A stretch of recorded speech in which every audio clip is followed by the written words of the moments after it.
Ryan Seacrest here. When you have a busy schedule, it's important to maximize your downtime. One of the best ways to do that is by going to ChumbaCasino.com. Chumba Casino has all your favorite social casino games like spin slots, bingo, and solitaire that you can play for free for a chance to redeem some serious prizes. So hop on to ChumbaCasino.com now and live the Chumba life. Sponsored by Chumba Casino. No purchase necessary. VGW Group. Void where prohibited by law. 21 plus. Terms and conditions apply.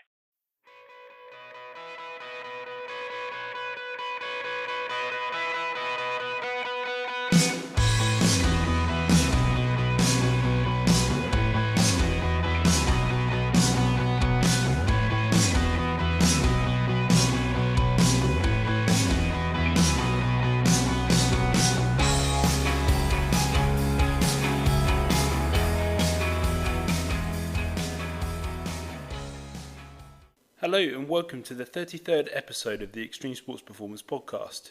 My name's Ryan Blake, I'm the founder and director of Extreme Sports Performance.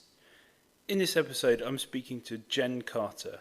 Jen is a performance nutritionist and I'll be asking her the questions I ask all my guests. Who she is, what she does, where she come from, what she's done along the way, what are the key moments from her career so far, what are her top areas of interest, what are the most valuable things she's learnt, who are her top influences, what are our top resources for information? What are our top sports performance exercises or drills? What are our top pieces of advice? And finally, where can people find her? We continue to freestyle a little bit in between questions as normal. Really enjoyed recording this one with Jen. Here we go.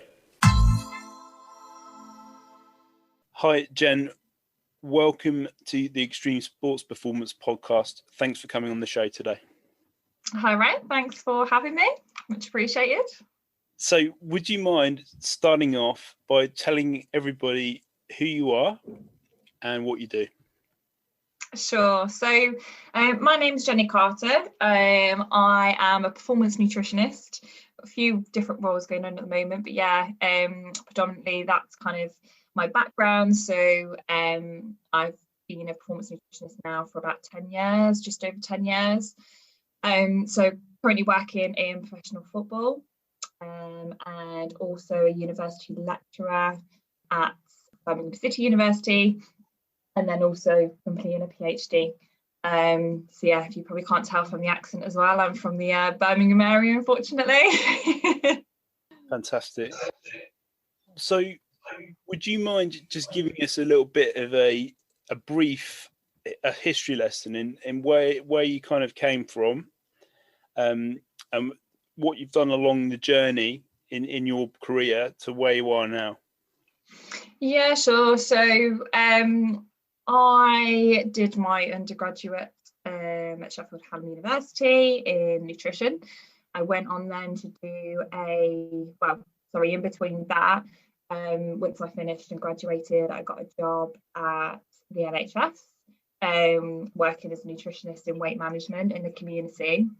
And then also as part of that role as well, I got an internship at Wolves Football Club. So I did that for about 6 months until that position came permanent. So that was on a part-time basis. And they haven't been able to get rid of me since. So I'm still there at the moment. And then from there, I did my postgraduate. So International Olympic Committee, so it's a sports nutrition diploma. So that was distance study for 2 years. So I completed that. And then along the way, really, just picking up jobs, mostly around the West Midlands area, really. So I worked at West Bromwich Albion for 5 years with their first team and few other clubs, and currently at Birmingham City Football Club as well with the 23s and 18s. I've kind of just been doing a lot of different roles along the way. Also worked in cricket with Warwickshire Cricket and also Surrey Cricket. It's a slightly different sport there. And then I've I'll say recently, but a couple of years ago, embarked on a PhD. So that's kind of taken up a lot of time now. A couple of years ago as well, got a job lecturing and now course leader for a sport and exercise nutrition course at Birmingham City University. So that's kind of where I'm at the moment. So I'm still kind of working with the university and I'm still part-time in professional football as well. Wow, fantastic. Yeah, brilliant. Well, that's really interesting, Jen. Thanks for that. Do you have a PhD title yet, or is that to be see? Yeah, I mean, it's quite broad at the moment. Right. It's a nutrition in professional football players. It's quite broad, but it's generally, as a nutshell, it's looking at the energy intake, energy expenditure, rest and metabolic rates of youth football players. So looking at 18s and 23. So there's a little bit of crossover there because some of them might play for the first team, but it's kind of catching them at that younger age.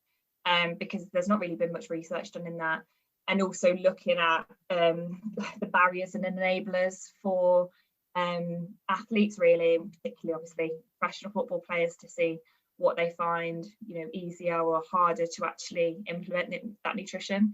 Because they could have all the knowledge in the world, but there's lots of different factors that play a part in whether they actually implement and adhere to nutritional guidance. So looking into all of that, really. So it's still early doors, but there's lots of work to be done in that area because there's really not a lot in professional football currently. Sure thing. So what would you say the key moments from your career have been so far? What moments have kind of stood out to you, experiences, locations, opportunities, athletes, which you feel have kind of shaped your understanding or your kind of approach or thoughts on particular subjects? Yeah, I think generally working, I was quite excited when I got my first job working for a Premiership football club. And I think being there for such a long time, so, still being at Wolves, I think you learn such a lot in that time. Things change quite a lot. I think you change as a practitioner, obviously early on to later on, you learn so many different things. And I think, even embarking on a PhD journey as well, that's kind of had a, you sort of change the way almost you see things in some respect, and really kind of value the research, really. And I don't know, I suppose enjoying working in different sports, really, having the opportunity to work with different athletes and different sports. Kind of been fortunate in that way, and it's been quite exciting to work for different sports and athletes. Sure thing. And would you say at the moment, I mean, with and or alongside your PhD, that you've got any top areas of interest at the moment that are key to the sports you work in or key to the situation the world's finding themselves in at the moment?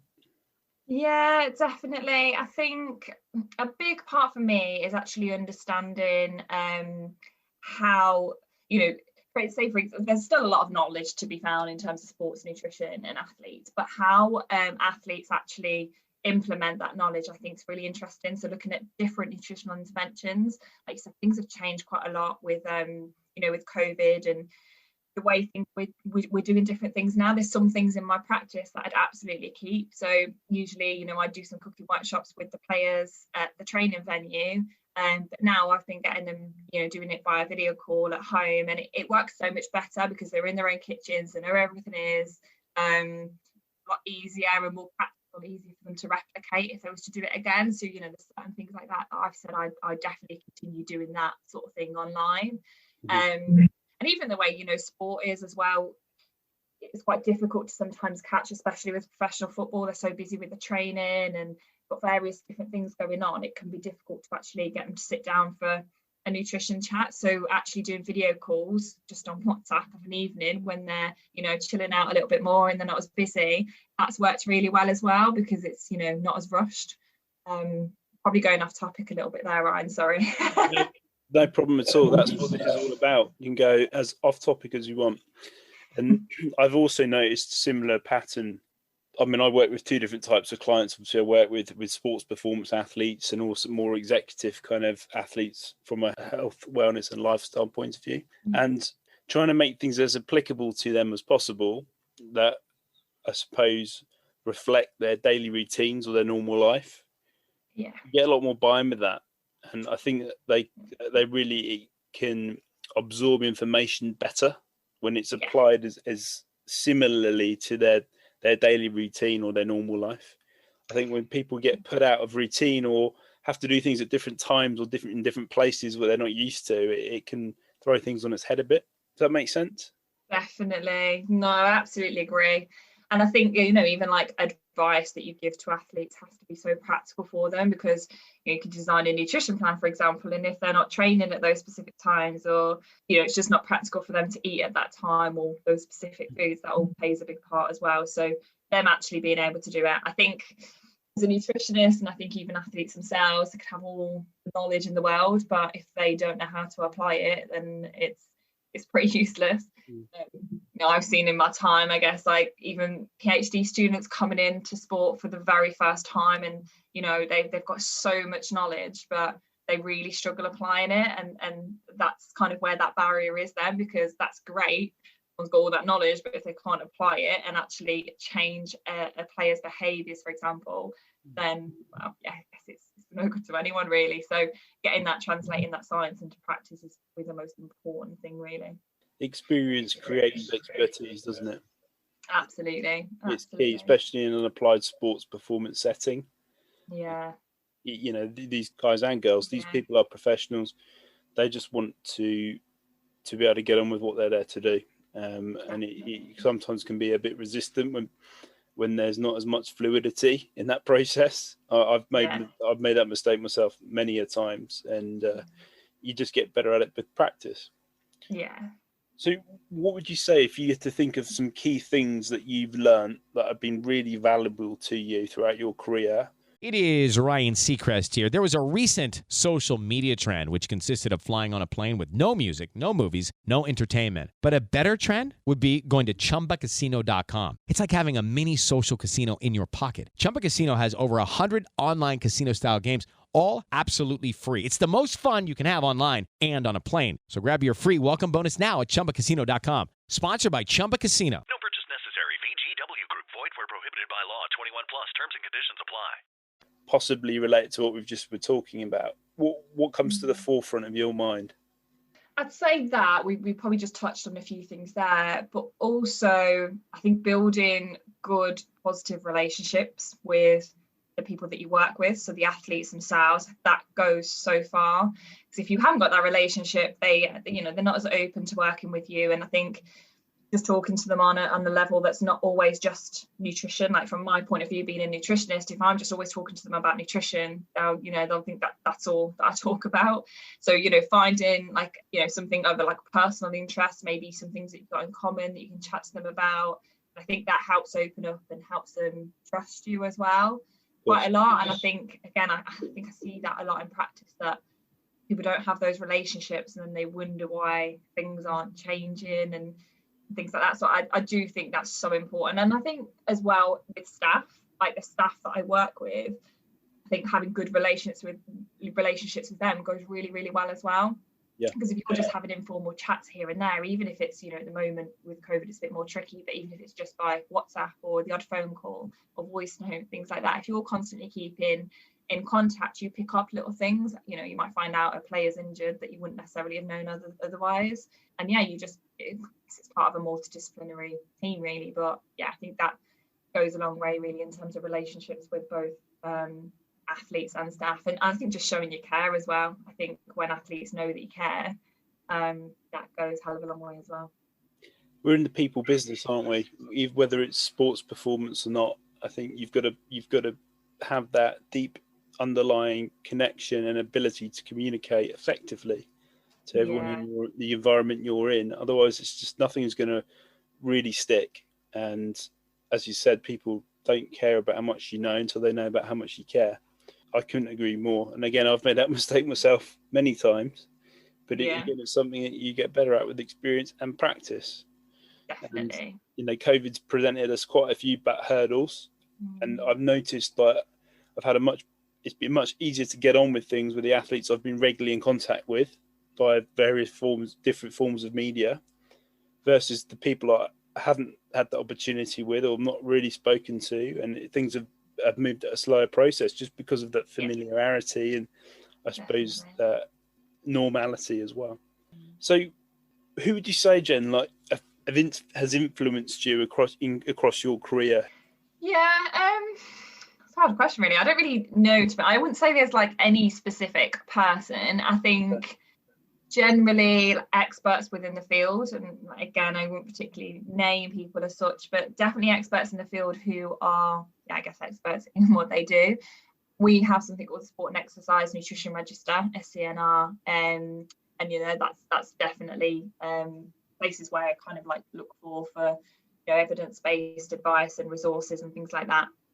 But yeah, I don't know.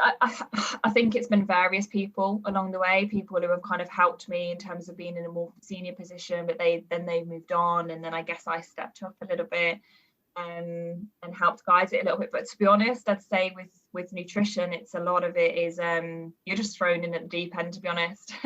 Like a lot of jobs that I've been in, you're just thrown in and there's not really a mentor there, because often you're the sole nutritionist. So when you're quite young and you're fresh out of uni at 21 and you haven't necessarily got someone to guide you, a lot of trial and error. So sometimes you'll just make mistakes and you learn from them. And I think, that's a big thing in nutrition, really, and it's growing, and there's definitely more mentors and things out there in positions where they can guide younger nutritionists. But back when I was doing it, there wasn't really that kind of opportunity out there. There are influencers that I use for athletes as well, so like football, Cristiano Ronaldo, he's a massive foodie, he puts loads of food pictures on and stuff like that, so and the players really look up to that, and it's a way to kind of impact them as well, and just get some key messages across that are coming from a role model, I guess, really. Sure thing. What would be your top resources for information that you need to find out about that you would like a deeper understanding of, and or how would you present that information? What do you find the most effective way of presenting that information to athletes for them to be able to really absorb? Yeah, I mean, I guess it depends in what types of contacts. I suppose there's different ways in which I get resources. So like I alluded to there, things like the SCNR is a really important body for us, really.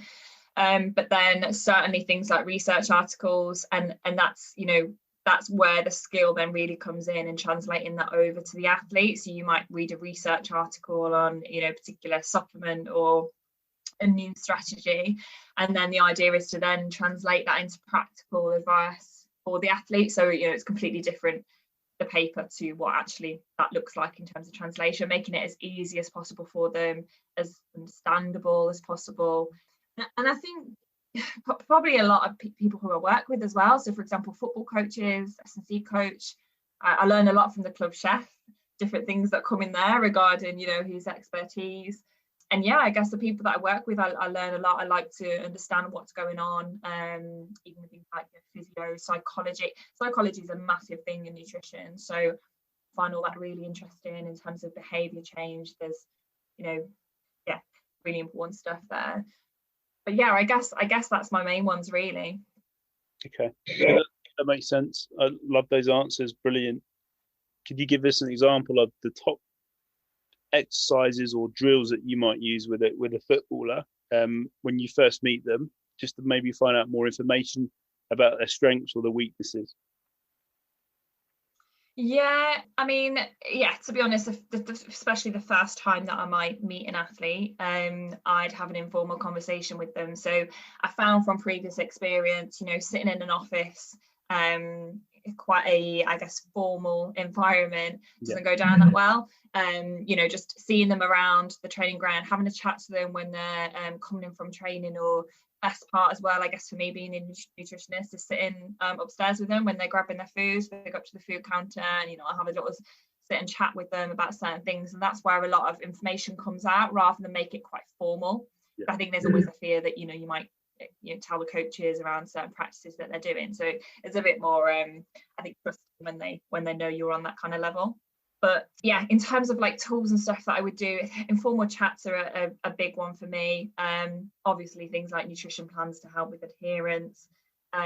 Social media is a big one, like especially for younger players and even older ones. They're often scrolling on Instagram and things. So one of the things I've recently done actually is set up an Instagram page for them, where I just post out little nutrition messages, recipe videos, different things around their training and match days. And it's a way to impact them, because sometimes things might get lost on things like WhatsApp messages, but when they're just scrolling aimlessly of an evening when they've not got much to do. That's when you can get some of those key things across. But yeah, I mean, in those informal conversations, that's where I find out a little bit about them in terms of their strengths and weaknesses, and what it is that they need to work on. There's something in nutrition called the COMBI model. It's around behaviour change, so it relates to capability, opportunity, and motivation. So it's about finding out from them, what motivates them. A lot of the time, it's performance. So if they see, performance improvements, then they're likely to implement that. It can be things like body composition, so that can motivate them quite a lot, and then things like role models as well. And then things like opportunity. Have they got the opportunity to change? So have they got the right environment? They may be living with someone who hasn't really got the skills, or have they got the skills to cook, in terms of like their capability and things. So I kind of use a lot of finding out about the strengths and weaknesses based on that model, because it does tell me quite a lot, and then we know what we need to target. So I work with, as you know, predominantly lots of youth athletes in many different sports. And the key things I see in them is that their eating patterns are either complete disaster, or they're okay, and they're obvious things that they can improve. But the question I get asked a lot, particularly by, I'd probably say, the mid to late teenage athletes, are about protein supplements or creatine supplements. I'm sure that's probably not the first time you've heard that. But what would you, if someone asked you that question, if a teenage athlete asked you that question about supplements, what's your stance on that? It can be a little bit of a grey area, to be honest, Ryan. I mean, with protein supplements, any kind of supplements, to be honest, the players that I work with, generally, I would only really advise them above 16 years. And I'd encourage that, well, to be honest, even with older players, I always encourage a food first approach. So get their nutrition from food and then only resort to supplements when they really need to. There can be certain circumstances where younger players might need supplementation. There's things like definitely evidence for things like vitamin D, potentially things like calcium if their intake's really low. But there's no real need for protein supplements as such when it can be so easily, you can so easily get it from food. So I think really on that respect, that's kind of what I base my advice on, is always a food first approach, and especially for 16s and below, really. And then anything above that, then I think that there can be a place for it, if it's done correctly as well. That's the key thing. Of course, that's what I always say. Healthy, balanced diet first, and then if there are things missing or not possible to have at certain times, then consider it. But I would always direct them to the Inform Sport website or the Global Dro website. Are there any other resources that you might recommend that they visit that could be useful? I mean, to be honest, for athletes, those are the two key ones. I wouldn't really direct them anywhere else, because I think they'd probably just get a little bit confused with the mass amount of information. So in terms of like actually checking supplements, Inform Sport on the actual website, and then the Global Dro, like you said. Obviously there's WADA, but that doesn't really mean anything to athletes. Of course. So last couple of questions, Jen, before I let you go. What would you say your top pieces of advice would be to people that listen predominantly to this podcast? Are multi-sport athletes of various different levels and various different ages, coaches, sport-specific coaches, teachers and parents.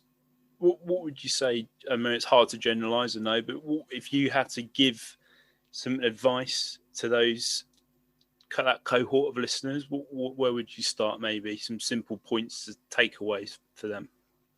I mean, I think the key one for me really is start young. So it's one thing that when I speak to coaches and various different people, one of the things that always comes out of it is that, we should be starting nutrition and education younger than what we are, really, so that it's kind of embedded as they get older. And I think it doesn't have to be the perfect diet, especially when they're young. And I think it doesn't mean to say you can't have chocolate bar or a packet of grits. Like, of course they can. It's just about the moderation and making sure they're hitting all the things they need to. So it's almost like little changes can make such a big difference. So if an individual's diet isn't perfect, then it's just little steps to improve it. So one thing at a time. You try and set yourself too many goals, then it likely won't work. I think that's the biggest one for me, really, is just starting it young. And I think being open to try things as well, because often when athletes do try something and they see the benefits, that's when they continue it. Where the barrier is when someone's not willing to try it and then they don't see any benefits, they never understand the value that nutrition can have. But if they try it for themselves, so many times I get athletes say to me, "Oh, I can't believe it, like I'm feeling so more energized in games now." Let's say they was under fueling and I've recommended they have more carbohydrates, for example. When they feel the benefits, then that's it, like that's what they'll be doing continuously then. So just be open, try it, and I think start young as well. Brilliant. So simple things done well, consistently with good quality. You can relate to every aspect of sports science, can't it? That's what I say daily to various groups and teams. And it's not just strength and conditioning, it's nutrition, it's mental skills, like sports injuries. It can apply to all of those aspects. So brilliant points to finish on, Jen. Thanks very much. So if people are listening to this and they would like to get in touch with you, what's the best way for them to do that? Probably on Twitter. I don't use it a huge amount, not as much as I should. But my Twitter name is Jen_nutrition Dacey. So quite simple. Brilliant. I'll put that in the show notes at the bottom for everyone listening, so that you can access that directly. But Jen, I'd just like to say thanks for your time. It's nice to catch up with you again after so long, and thanks for coming on the show. It's been a pleasure having you as a guest. Thanks for having me, Ryan. Thanks for listening to the 33rd episode. We hope you enjoyed the show. It would really help us out if you could please leave a rating and or review on whatever platform you're listening on. Be sure to check out our website, www.extremesportsperformance.com. That has details about our in-person and online services, our in-person and online store, our in-person and online education, our media pages, our contact details, and how to subscribe for free to stay informed about company news and updates. Join our social media community on LinkedIn, Instagram, Facebook, YouTube and Twitter. Links to these can be found at the bottom of all pages on our website and via any search engine. Until next time, take care.